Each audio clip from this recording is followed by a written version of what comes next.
Hello दोस्तों, इस video में सामान्य अध्ययन और एक्टिव सेट पेपर देखने वाले हैं, तो आप लोग लास्ट तक जरूर बने रहिएगा। तो चलिए शुरू करते हैं। शुरू करने से पहले यदि आप नए हैं तो चैनल को सब्सक्राइब कर लीजिए, बेल आइकन को प्रेस कर दीजिए और एक बार वीडियो को शेयर कर दीजिए। देखिए, फर्स्ट है कि निम्नलिखित में से कौन सा कथन सही है। तो देखिए, यानी दूसरा ऑप्शन, बाल विवाह निरोधक अधिनियम सन 1929 में पारित किया गया था। देखिए, गांधी इरविन समझौता 5 मार्च 1931 को महात्मा गांधी और भारत के वायसराय लॉर्ड इरविन द्वारा हस्ताक्षरित एक राजनीतिक समझौता था। भारतीय संविधान आयोग, जिसे साइमन कमीशन के नाम से भी जाना जाता है, सर जॉन साइमन की अध्यक्षता में 1928 में ब्रिटिश भारत में आया। रॉलेट एक्ट, जिसे ब्लैक एक्ट के नाम से जाना जाता है, मार्च 1919 में ब्रिटिश सरकार द्वारा पारित कठोर कानून को संदर्भित करता है। बाल विवाह निषेध अधिनियम 28 सितंबर 1929 को पारित एक विधायी अधिनियम था। इस अधिनियम ने लड़कियों के लिए विवाह योग्य आयु 14 वर्ष और लड़कों के लिए 18 वर्ष निर्धारित की। इस अधिनियम की संकल्पना को देने वाले हरबिलास शारदा के निधन के बाद इसे शारदा अधिनियम के नाम से जाना जाता है। तो बाल विवाह निरोधक अधिनियम 1929। नेक्स्ट, चंपारण सत्याग्रह किससे संबंधित है। तो तीसरा ऑप्शन, यानी नील की खेती। 1917 का चंपारण सत्याग्रह भारत में महात्मा गांधी के नेतृत्व में किया गया प्रथम सत्याग्रह आंदोलन था। चंपारण सत्याग्रह नील की खेती से संबंधित है। इसमें किसान जौ के खेतों के साथ नील उगाने और उसका लगान देने का विरोध कर रहे थे। कौन सा पदार्थ ऊर्ध्वपातन की प्रक्रिया से गुजरता है। तो 83 का होगा दूसरा, आयोडीन। आयोडीन एक ऐसा पदार्थ है जो क्रिस्टलीय रूप में मौजूद होता है। जब इस आयोडीन को गर्म किया जाता है तो यह इसे गैसीय रूप में परिवर्तित कर देता है। आयोडीन की ऊर्ध्वपातन वायु या ऑक्सीजन की उपस्थिति में होता है। कण अपने बीच के आकर्षण बल पर नियंत्रित कर लेते हैं और इसलिए ऊर्ध्वपातन होता है। बाइट शब्द किसके द्वारा गढ़ा गया था। तो वर्नर बुखोज। बाइट शब्द को वर्नर बुखोज द्वारा जून 1956 में IBM स्ट्रेंस कंप्यूटर के प्रारंभिक चरण में इसके डिजाइन को तैयार करने के दौरान दिया गया था, जिसके अंतर्गत दिए गए निर्देश में एन्कोडेड बाइट आकार के साथ बिट और वेरिएबल फील्ड लेंथ निशानों को जोड़ा गया। निम्नलिखित में से किसने सुरक्षा वल्व सिद्धांत का उपयोग किया और यह राय दी कि भारतीय राष्ट्रीय कांग्रेस लॉर्ड डफरिन के दिमाग की उपज थी। तो लाला लाजपत राय। भारत में लाला लाजपत राय, बाल गंगाधर तिलक, बिपिन चंद्र पाल आदि जैसे गर्म दल के नेताओं ने सेफ्टी वॉल्व सिद्धांत का प्रतिपादन किया। लाला लाजपत राय ने 2 किताबें अनहैप्पी इंडिया और पंजाबी लिखी। इन 2 पुस्तकों में उन्होंने कांग्रेस की स्थापना के संबंध में अंग्रेजों की नीति की व्याख्या और आलोचना की।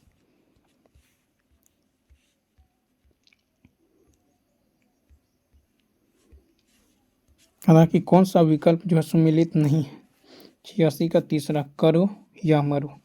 अब देखिए, भारत छोड़ो का नारा महात्मा गांधी जी द्वारा 8 अगस्त 1942 को भारत छोड़ो आंदोलन की पूर्व संध्या पर दिया गया भाषण में अब देखिए उन्होंने दृढ़ लेकिन निष्क्रिय प्रतिरोध का आह्वान किया, जो आंदोलन से पूर्व गांधी जी के निश्चितता को दर्शाता है। इस दृढ़ता को इस आंदोलन के दौरान उनके करो या मरो के आह्वान द्वारा सबसे बेहतर तरीके से वर्णित किया गया। निम्नलिखित कथनों में से कौन सा सही नहीं है। तो फर्स्ट, सौरमंडल 2.3 मिलियन वर्ष पुराना है।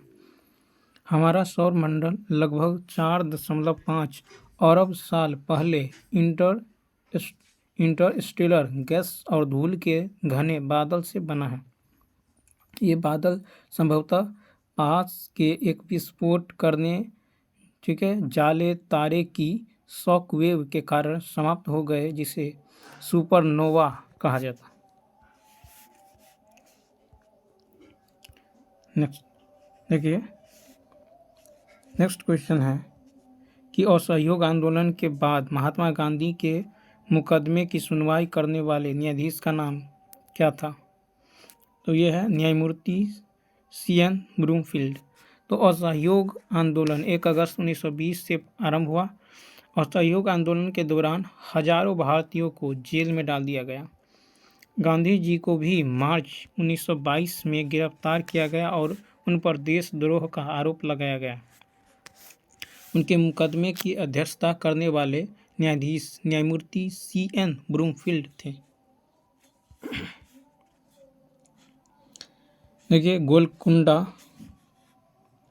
गोलकुंडा का किला किस भारतीय राज्य में स्थित है? तो यह तेलंगाना। गोलकुंडा एक ऐतिहासिक शहर है जो अब नष्ट हो चुका है।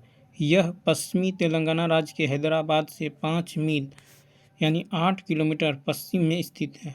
1518 से 1591 तक यह दक्कन के 5 मुस्लिम सल्तनतों में से एक कुतुबशाही साम्राज्य 1518 से 1687 की राजधानी थी।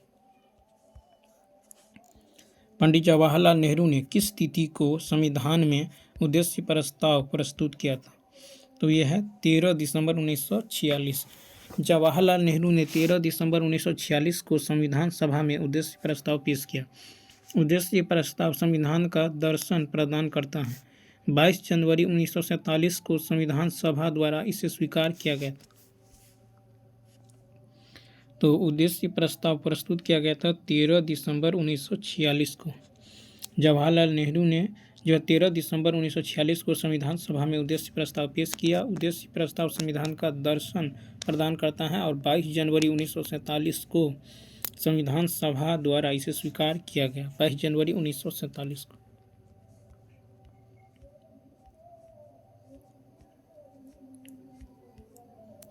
देखिए, कहता फुलरीन निम्नलिखित में से किसका अपरूप है? तो यहाँ कार्बन। फुलरीन जो है एक खोखले गोले दीर्घवृत्ताकार और अन्य जो आकृतियों से संबंध कार्बन का एक अपरूप है। कार्बन नैनोट्यूब को फ्लोरीन परिवार का सदस्य भी माना जाता है। फ्लोरीन कार्बन बंध त्रिविमीय अपरूप। निम्नलिखित में से कौन सा कथन सही नहीं है? तो देखिए, कहता कि मध्य कर्ण में मौजूद स्टेप्स मानव कंकाल की सबसे छोटी हड्डी है, ये सही है। फिर है कि अस्थि मज्जा मानव शरीर में लाल रक्त कणिकाओं का निर्माण करता है, ये भी सही है, ये गलत है। तो देखिए, मनुष्यों के कशेरुक स्तंभ में आमतौर पर 33 कशेरुक होते हैं जो एक श्रृंखला में होते हैं और स्नायु बंधन और इंटरवर्टेब्रल डिस्क से जुड़े हुए होते हैं। कशेरुकों की संख्या 32 और 35 के बीच भिन्न हो सकती है। आमतौर पर 7 ग्रीवा, ठीक है, 12 वक्ष और 5 काठ, 5 त्रिक और 4 दुम कशेरुक होते हैं। ठीक है, नेक्स्ट देखिए, कहता निम्नलिखित में से कौन सा विकल्प जो है सुमेलित नहीं है? सुमेलित नहीं है। चेचक का टीका, इसकी खोज जो है एडवर्ड जेनर ने किया। पेनिसिलिन, इसकी खोज अलेक्जेंडर फ्लेमिंग ने, ये भी सही है। टेलीफोन, सॉरी देख लीजिए, टेलीफोन का जो है ये गलत है। अब ध्यान दीजिए, अलेक्जेंडर ग्राहम बेल को टेलीफोन के आविष्कारक होने का श्रेय दिया जाता है क्योंकि उन्होंने ही इसका सबसे पहले सफलतापूर्वक परीक्षण कर कार्य करने का दावा किया था। हालांकि एलिसा ग्रे और एंटोनियो मेउची जैसे कई अन्य आविष्कारक थे जिन्होंने एक जो है टॉकिंग टेलीग्राफ भी विकसित किया था। तो देखिए, नेक्स्ट है कि भारतीय संविधान का अनुच्छेद 21 निम्नलिखित में से किस विकल्प से संबंधित है? तो व्यक्तिगत स्वतंत्रता। अनुच्छेद 21 में कहा गया है कि कानून द्वारा स्थापित प्रक्रिया के अनुसार किसी भी व्यक्ति को उसके जीवन या व्यक्तिगत स्वतंत्रता से वंचित नहीं किया जाएगा। इस प्रकार अनुच्छेद 21 दो अधिकारों को सुरक्षित करता है। एक तो जीने का अधिकार और दूसरा व्यक्तिगत स्वतंत्रता का अधिकार। ठीक है, तो अनुच्छेद 21 जो है दो अधिकारों को सुरक्षित करता है, जीने का अधिकार और व्यक्तिगत स्वतंत्रता का अधिकार। तो यदि दोस्तों आप लोगों को यदि वीडियो अच्छा लगता हो तो लाइक और शेयर ज़रूर करिए। ठीक है, यहाँ पे आपको जो है साइंस, मैथ, जीके, जीएस, ठीक है, कई सारी जो है सब्जेक्ट्स का सलूशन आपको देखने को मिल सकता है। नेक्स्ट क्वेश्चन है कि भारत के निम्नलिखित में से किस राज्य की सीमा महाराष्ट्र की सीमा से जुड़ी नहीं है। अब देखिए, कहता भारत के निम्नलिखित में से किस राज्य की सीमा महाराष्ट्र की सीमा से जुड़ी नहीं है। तो यहाँ पे हो जाएगा उड़ीसा, कर्नाटक का है, छत्तीसगढ़ का है। महाराष्ट्र जो है उत्तर पश्चिम में गुजरात, महाराष्ट्र के उत्तर पश्चिम, देखिए महाराष्ट्र उत्तर पश्चिम में गुजरात, उत्तर में मध्य प्रदेश और पूर्व में छत्तीसगढ़, दक्षिण पूर्व में तेलंगाना और दक्षिण में कर्नाटक और दक्षिण पश्चिम में गोवा एवं दादरा, ठीक है, एवं दादर और केंद्र शासित प्रदेश नगर हवेली और पश्चिम में है और अरब सागर से घिरा हुआ है महाराष्ट्र। तो ये ओडिशा नहीं।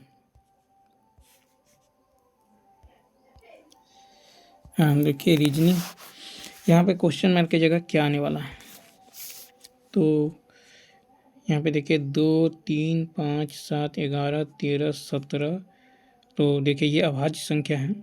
तो उपयुक्त जो है संख्या श्रृंखला अभाज्य संख्या के श्रेणी को दर्शाता है। अतः 17 के बाद अगली अभाज्य संख्या क्या होगा, 19 और उसके बाद 23, यानी दूसरा।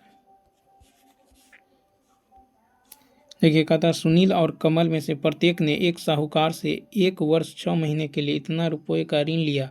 उसने सुनील को 11% वार्षिक दर से साधारण ब्याज और कमल से 10% वार्षिक दर से चक्रवृद्धि ब्याज और अर्धवार्षिक चक्रवृद्धि ब्याज पर गणना करना है। दोनों में से किसने अधिक ब्याज दिया और ब्याज के रूप में कितनी। तो देखिए ये जो है साधारण ब्याज पर दिया गया है, यानी सुनील और कमल में प्रत्येक ने साहूकार को इतना महीने के लिए ऋण दिया, 11% दर से साधारण ब्याज। तो यहाँ से ऐसा ही निकाल लीजिए, ये हो जाएगा 40,000, ठीक है, मूलधन गुने समय, 1 वर्ष 6 महीना,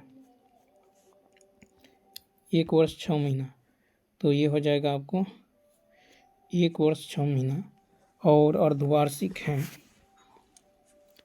12, 6, 18/12। अब देख लीजिए, तो कितना हो जाएगा, ये हो जाएगा आपको 6 त्रिक 18, 6 दूनी 12, ठीक है, 3/2। ये अर्धवार्षिक नहीं है तो ये हो जाएगा 3/2, ठीक है, गुने 11 बट्टा में 100, ठीक है, यानी ये आ जाएगा 6600, ठीक है। अब देखिए यहाँ पे जो है 10% वार्षिक दर से चक्रवृद्धि ब्याज पर अर्धवार्षिक है तो रेट आधा करेंगे तो 5%, ठीक है, और 5%। और समय की यदि बात करें तो टाइम जो हो जाएगा आपको, ये हो जाएगा कितना, 3/2 था तो टाइम का 2 गुना करेंगे तो 3 वर्ष हो जाएगा, ठीक है। तो क्या होगा, 20×5 यानी 1/20, यानी 20 से कितना हो जाएगा, 21। यह है प्रिंसिपल, यह है अमाउंट, 20 से 21, 20 से 21 यानी ये होगा 8,000 और 21 का क्यूब, 1 2 2 का स्क्वायर, 4 2 का क्यूब 8, 2 दूनी 4, 4 दूनी 8, ये हो जाएगा 1 4 2 6 8 4 12 यानी 9261, ठीक है। अब इसमें से घटा लीजिए 9261 में से 8,000 कितना होगा, 1261। अब देखिए यहाँ पे 8,000 का मान दे दिया गया है 40,000, 3 0 से 3 0, 8 पंचे 40, 1 यूनिट का मान 5, तो इतना यूनिट का मान 1 पंचे 5, 6 पंचे 30, 5 दूनी 10 3 13, 5 1 6 यानी 6300 कितना हो जाएगा, तो 5 हो जाएगा, ठीक है। अब 6305, अब देखिए लेकिन साधारण ब्याज पे कितना निकला था, 6600, तो 66 में से 6305 यदि आप माइनस कर दें तो ये 295 होगा, और किसका ज़्यादा है, तो सुनील ने 295 रुपये अधिक भुगतान किया है। ठीक है, सुनील ने जो है, ये सुनील का है, तो सुनील ने 295 अधिक। दूसरा, नेक्स्ट,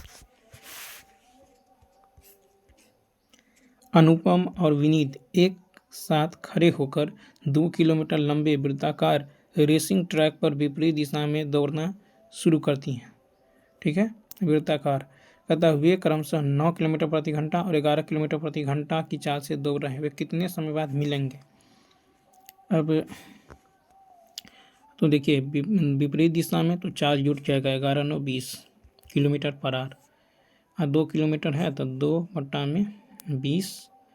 ठीक है, इसको यदि आप घंटा में कन्वर्ट करिएगा तो 60 से गुना करना होगा, 20 या 60, 3 दूनी 6 मिनट। नेक्स्ट, एक आदमी एक कार्य को 20 दिनों में पूरा कर सकता है, एक महिला उसी कार्य को 45 दिन में पूरा कर सकता है। ठीक है, तो 2 पुरुष और 3 महिला मिलकर उस कार्य को कितने दिनों में? तो देखिए, एक मैन जो है एक कार्य को 20 दिनों में तो कह रहा है, ठीक है, और एक वुमन एक कार्य को 45 दिनों में। तो यहाँ से आप काट लीजिए, 5 नामा 5 चौका, तो मेल बाय वुमेन, इसका रेशियो निकल जाएगा 9/4। एफिशिएंसी तो मेल का 9 और वुमेन का 4। अब 2 पुरुष, मेल का कितना है 9, तो यहाँ पे 9 रख दीजिए, तो 1 × 9 × 20 टोटल वर्क। लेकिन कह रहा कि 2 पुरुष और 3 महिला, तो 2 पुरुष का एफिशिएंसी 9 और वुमेन का एफिशिएंसी है 4, तो कितना होगा 9 दूनी 18, 4 तिया 12, और 2 10, 1 1 2 1 3 30, 1 0 से 1 0, 3 तिया 9, 3 दूनी 6, 6 दिन में काम करेगा, यानी दूसरा ऑप्शन। नेक्स्ट,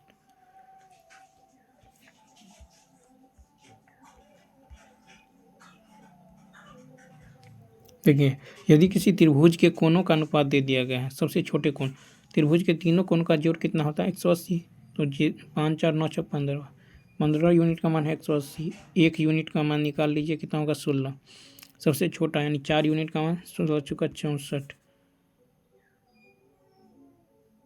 देख लीजिए, सॉरी 12 होगा, ये तो 12 चुका 48, यानी फर्स्ट ऑप्शन। ठीक है, नेक्स्ट, देखिए, कहता अमीबा जैसे जीवों के मामले में होने वाला अलैंगिक प्रजनन, जिसमें एक जीव के विभाजित होने पर 2 जीव उत्पन्न होते हैं, क्या कहलाता है? तो इसको बोलते हैं द्विखंडी विभाजन। तो किसी कोशिका का 2 भागों में विभाजित होकर 2 नई कोशिकाओं का निर्माण करना द्विखंडन कहलाता है। द्विखंडी विभाजन जो है, विभाजन तर्कों के निर्माण के बिना ही होता है। सबसे पहले एक डीएनए अणु प्रतिगुणित होता है, उसके बाद ये प्रतिगुणित डीएनए कोशिका झिल्ली अलग अलग भागों से संयुक्त हो जाते हैं। जब कोशिका विभक्त होने लगती है तो प्रतिगुणित गुणसूत्र तथा मूल जो है गुणसूत्र बढ़ जाते हैं। इस प्रकार के अलैंगिक प्रजनन का परिणाम यह होता है कि सभी कोशिकाएं आनुवंशिकता की दृष्टि से समान होती हैं, अर्थात सब में एक ही आनुवंशिक जो पदार्थ होता है। नेक्स्ट, कंप्यूटर की बूटिंग के लिए किसकी आवश्यकता होती है? तो ऑपरेटिंग सिस्टम। जब हम कंप्यूटर को खोलते हैं तो सामान्यतः इसमें कोई ऑपरेटिंग सिस्टम या इसका लोडर रैंडम एक्सेस मेमोरी नहीं होता है, रैंडम, ठीक है, यानी आरएम नहीं होता है। इसको शुरू करने वाले छोटे प्रोग्राम को ब्रूट स्टेप लोडर या ब्रूट स्टेप या बूट लोडर के रूप में जाना जाता है। ग्रहों की गति के नियम की खोज किसने की थी? तो केपलर ने। खगोल विज्ञान में केपलर के ग्रहों की गति के नियम जोहान्स केपलर द्वारा 1609-1619 के बीच प्रकाशित किए गए। इसमें सूर्य के चारों ओर चक्कर लगा रहे ग्रहों की कक्षाओं का वर्णन किया गया है। इस सिद्धांत ने निकोलस कोपरनिकस के सूर्य केंद्रित सिद्धांत को संशोधित किया गया। इसकी वृत्ताकार कक्षाओं को अंडाकार प्रक्षेपवक्रों से बदल दिया गया। यह बताया गया कि ग्रहों के वेग कैसे जो है भिन्न होते हैं। मस्तिष्क उत्सर्जित ध्वनि की आवृत्ति की पहचान किसकी सहायता से करता है? तो तीसरा ऑप्शन पिच। तो ध्वनि की प्रकृति ध्वनि के पिच से ज्ञात होती है। उच्च या बड़ी आवृत्ति वाले शुद्ध स्वर को उच्च स्वर वाली ध्वनि कहा जाता है और कम या छोटी आवृत्ति वाले शुद्ध स्वर को निम्न स्वर वाली ध्वनि कहा जाता है।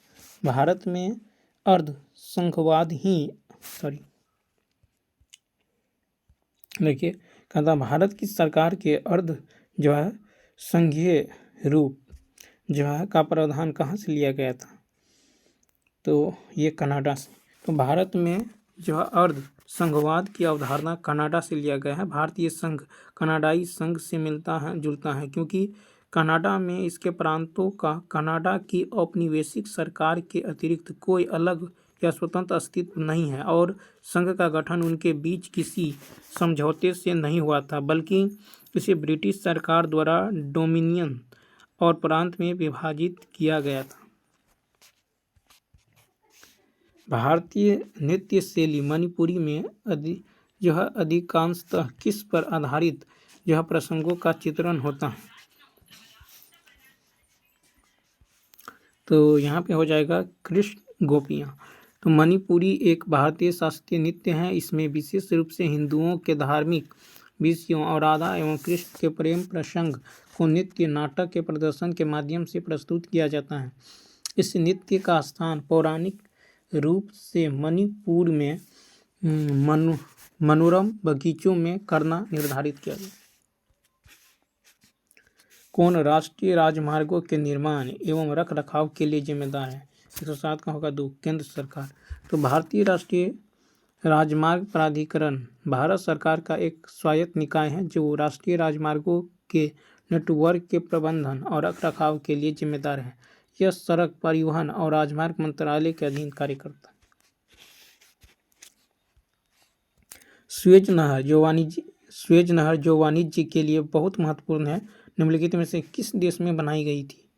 तो मिस्र में। स्वेज नहर जो है मिस्र में एक कृत्रिम समुद्र स्तरीय जलमार्ग है जो स्वेज के जो इस्थमुस के माध्यम से भूमध्य सागर को लाल सागर से जोड़ता है और अफ्रीका और एशिया को विभाजित करता है। इस नहर सिल्क रूट का हिस्सा है जो यूरोप से एशिया को जोड़ता है। लखनऊ में 1857 के विद्रोह का नेतृत्व किसने किया था? तो तीसरा ऑप्शन। तो देखिए बेगम हजरत महल अवध के अंतिम नवाब वाजिद अली शाह की पत्नी थी। उसने अपने 11 वर्षीय बेटे बिरजिस कादर के नाबालिग होने के कारण शासन किया और लखनऊ में 1857 के विद्रोह का नेतृत्व किया। उसने अंग्रेजों द्वारा दी जाने वाली पेंशन को स्वीकार करने से इनकार कर दिया और नेपाल में निर्वासित जीवन व्यतीत किया जहां उनकी मृत्यु हो गई। जीवन के अधिकार को भारतीय संविधान के किस अनुच्छेद में शामिल किया गया है? अनुच्छेद 21। अनुच्छेद 21 जो है 2 अधिकार प्रदान करता है, एक तो जीवन का अधिकार और दूसरा व्यक्तिगत स्वतंत्रता का अधिकार। अनुच्छेद 21 द्वारा प्रदत्त मौलिक अधिकार सबसे महत्वपूर्ण अधिकारों में से एक है जिसकी गारंटी संविधान देता है। भारत के सर्वोच्च न्यायालय ने इस अधिकार को मौलिक अधिकारों का हृदय कहा।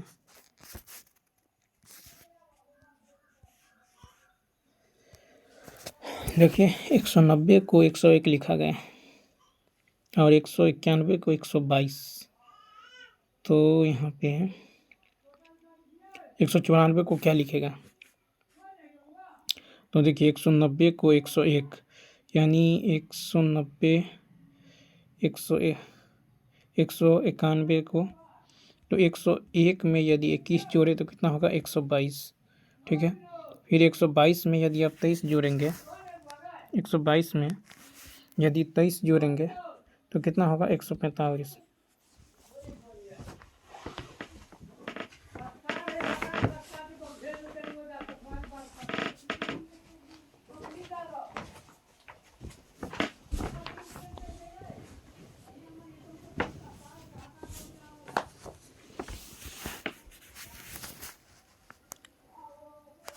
देखिए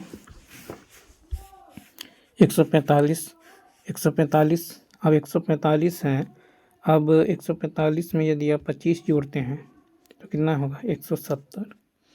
ठीक है, 170। अब 170 में यदि आप 27 जोड़ते हैं तो ये हो जाएगा 197। ठीक है, तो 101 में 21 जोड़ा गया। ठीक है, उसके बाद देखिए फिर 101 में 21 जोड़ेंगे 122। 122 में यदि आप 23 जोड़ते हैं तो 145 में 25 जोड़िएगा तो 170। 170 में 27 जोड़िए, 25 जोड़ना है, 127 जोड़िएगा तो 197। तीसरा ऑप्शन। देखिए यदि आज 23/2/2012 के दिन गुरुवार है तो आज से यानी 91 दिन बाद कौन सा दिन होगा? तो 91 दिन बाद। तो आज है गुरुवार, इसमें 7 से भाग दीजिए, 13 सत्ते 91 यानी शेष 0 बचता है, इसमें 0 ऐड कीजिए तो गुरुवार होगा। नेक्स्ट, एक समद्विबाहु त्रिभुज के शीर्ष से इसके आधार पर खींचा गया जो लंब है 12। एक समद्विबाहु मान लीजिए दो भुजा बराबर हैं, इसके आधार से इसके शीर्ष से आधार पर खींचा गया लंब कितना है? 12 और इसके परिमाप है 36 त्रिभुज का क्षेत्रफल। तो मान लीजिए कि ये यदि x है तो ये भी x होगा और ये पूरा यदि a है तो ये a/2 होगा। तो ये क्या है? लंब है। तो 12 का स्क्वायर 144, लंब स्क्वायर बराबर होगा x²। ठीक है, और माइनस में ये हो जाएगा a²/4।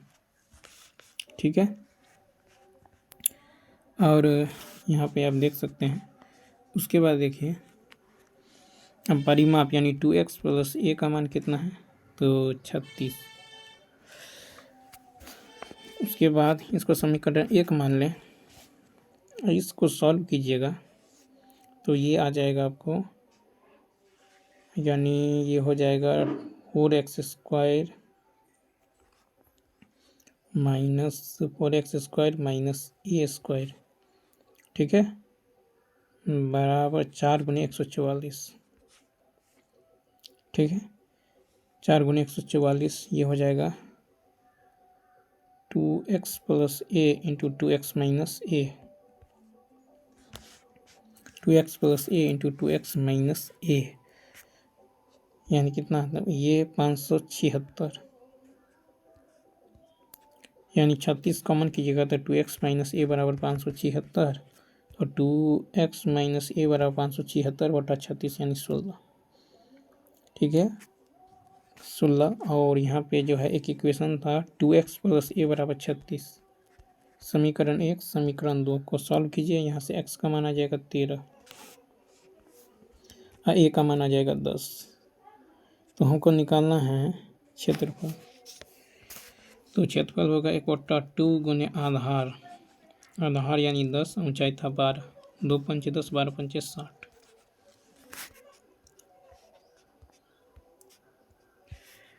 देखिए 4 जो है अलग अलग मोबाइल उपकरण क्रमशः 30 मिनट, 45 मिनट और 1 घंटा और 1 से 1/2 घंटा के बाद बीप की ध्वनि निकालते हैं। सभी मोबाइलों ने इतना बजे एक साथ बीप की ध्वनि निकाली, वो पुनः एक साथ कब बीप करेंगे? तो सबसे पहले आपको क्या करना होगा?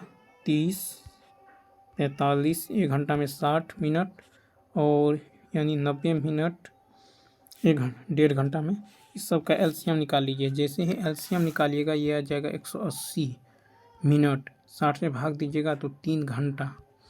3 घंटा तो अवशिष्ट जो समय होगा इसमें 3 जोड़ दीजिए तो कितना हो जाएगा? यानी 1:45 हो जाएगा। 1:45 कदा कि दी गई तालिका में निर्धारित करें कि 2005 से 2006 तक उच्च प्रदूषण वाली नदी में प्रदूषण में क्या वृद्धि हुई है? 2005 से 2006। ठीक है, तो यहाँ पे आप देख सकते हैं, तो प्रदूषण में जो वृद्धि है 2005 से 2006, 2005 तो ये हो जाएगा, देख लीजिए 2005 2006। कदा कि उच्च प्रदूषण 2005 से 2006 में उच्च प्रदूषण वाली ध्वनि में प्रदूषण में क्या वृद्धि हुई है? तो 2006 में है 99, 2006 यानी यहाँ पे, और यहाँ पे कितना है 50, 66, 99, 2005 2006, तो 99 माइनस 66 ये हो जाएगा आपको 33। कहता भ्रंश समतल के साथ चट्टानों के खिसकने के कारण उत्पन्न होने वाले भूकंप को क्या कहा जाता है? तो देख लीजिए, इसको बोलते हैं विवर्तनिक भूकंप। भूकंप एक भ्रंश रेखा के साथ चट्टान के द्रव्यमान के अचानक टूटने के कारण होता है। सिद्धांत के अनुसार एक विवर्तनिक भूकंप तब होता है जब चट्टान के द्रव्यमान में तनाव एक ऐसे बिंदु तक पहुंच जाता है जब परिणामी तनाव चट्टानों की शक्ति से अधिक हो जाता है और अचानक टूट जाता है। प्रोपेन का रासायनिक सूत्र क्या है? तो C3H8। प्रोपेन की रासायनिक संरचना या रासायनिक सूत्र में 8 हाइड्रोजन परमाणु C3H8 के साथ 3 कार्बन परमाणु होते हैं। प्रोपेन अणु के इस परमाणु आवरण का अर्थ है कि प्रोपेन एक साधारण एल्केन यानी CnH2n+2 है और जब यह जलता है तो इससे अधिक धुआं नहीं निकलता। एल्कीन का होता है CnH2n, एल्काइन का होता है CnH2n-2। कदा उगादि उत्सव भारत के किस राज्य में मनाया जाता है? उगादि, तो देख लीजिए यहाँ पे हो जाएगा आंध्र प्रदेश। उगादि जिसे संवत्सरादि के नाम से भी जाना जाता है, यह भारत में आंध्र प्रदेश, तेलंगाना और कर्नाटक राज्यों में नववर्ष का प्रथम दिन होता है। उगादि, ठीक है। उगादि आंध्र प्रदेश, तेलंगाना और कर्नाटक इन क्षेत्रों में क्षेत्र के हिंदू चंद्र कैलेंडर माह के पहले दिन उत्सव के रूप में मनाया जाता है। यह ग्रेगोरियन कैलेंडर के अप्रैल महीने में जो है मनाया जाता है, आता है। कहा कि मुस्लिम लीग 1943 के कराची अधिवेशन में कौन सा नारा दिया? तो तीसरा ऑप्शन, बांटो और छोड़ो। मुस्लिम लीग का कराची अधिवेशन दिसंबर 1943 में आयोजित किया गया था। एक पृथक पाकिस्तान की मांग वाला प्रस्ताव पेश किया गया और मोहम्मद अली जिन्ना ने एक नया नारा फूट डालो और छोड़ो को दिया था, या बांटो और छोड़ो। दिल्ली दरबार 1911 के दौरान दिल्ली की आधारशिला इनमें से किसने रखी थी?